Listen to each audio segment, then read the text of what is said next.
Tāds briesmīgs gads, kuru esam pārdzīvojuši un izjutuši, mums dod tiesības protestēt.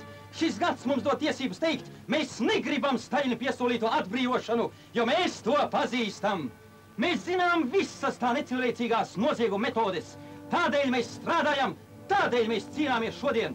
Un ja liktenis mums dotu izvēli, bolševismu vai nāvi, arī tad mēs izvēlētos nāvi cīņā pret bolševismu.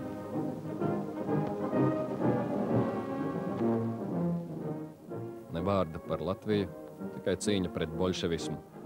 Šādu visai bēdīgu alternatīvu vācu propaganda piedāvā latviešiem, lai vairotu brīvprātīgo skaitu jau esošajos latviešu policijas bataljonos, taču ne ar vēlamo rezultātu.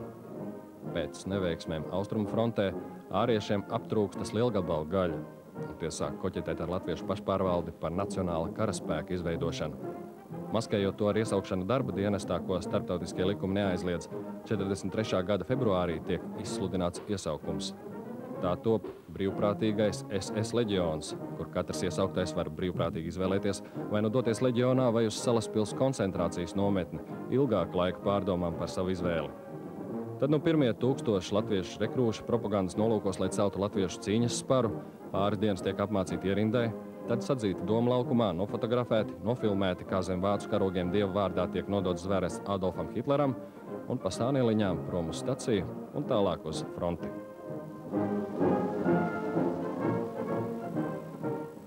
Atbrauca man šutmanis, pastie, jo reitā nanoves iz Leivonu tās. Es saka, jūs nevienā nebijusi. No, izskaramais brēc. Ko man darīt? No, vai lai ģimenē īt, vai man paceļušas? Šo, es goju. Viss samocā, kuri nāko Vācu armijā, vai to armijā, tī palika mežā, visi mežā krītaut. Atgoja sātu. Nav neviena mūna puša. Visi gatavi.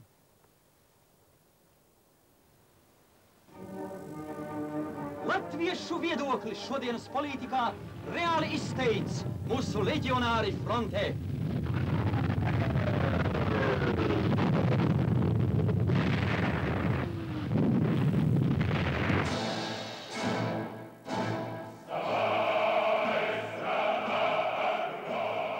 Zem sarkanā karoga bez kāškrusta, bet ar zvaigzni, latviešu divīzijas zvēr arī otrpus frontes līnijai, Staļinam un Padomju dzimtenei.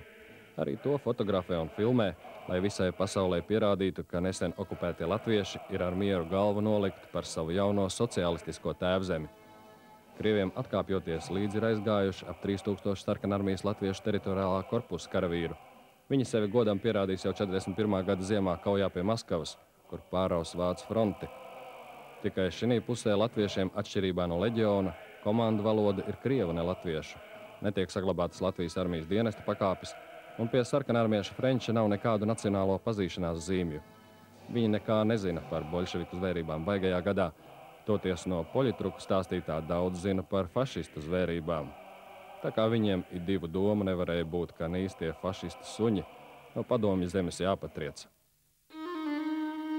Jau visai drīz, kad Latvijai pāri gājusi fronte, sāk darboties labi ieļļotā vācu Gebelsa propagandas mašīna, lai tautu kūdītu uz žīdu grautiņiem.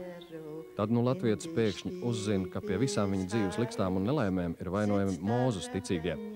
Vainīgi sākot ar okupācijām un beidzot ar deportācijām. Aizmirstot, ka 41. gada jūnijā uz Sibīriju tika izvesti arī ap 5000 žīdu. Žīdu vari, kā pirmie apsveic iebrucējus. Latviešu tauta drūmi klusē.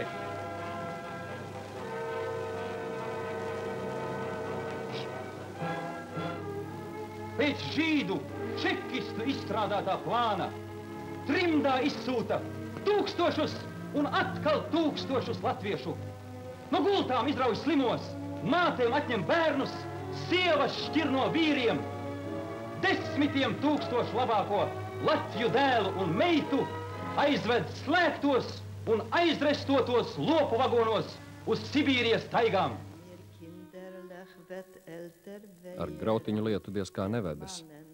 Tomēr vāciešiem izdodas noorganizēt tā saukto arāju komandu ar pārsimts atriebas kārs dzītu vīru, kas ir gatavi kļūt par naciķu ķēdes suņiem. Par šīs grupas rīcību tolaik atklātībā nerunā, un klusībā tauta no tās kaunas.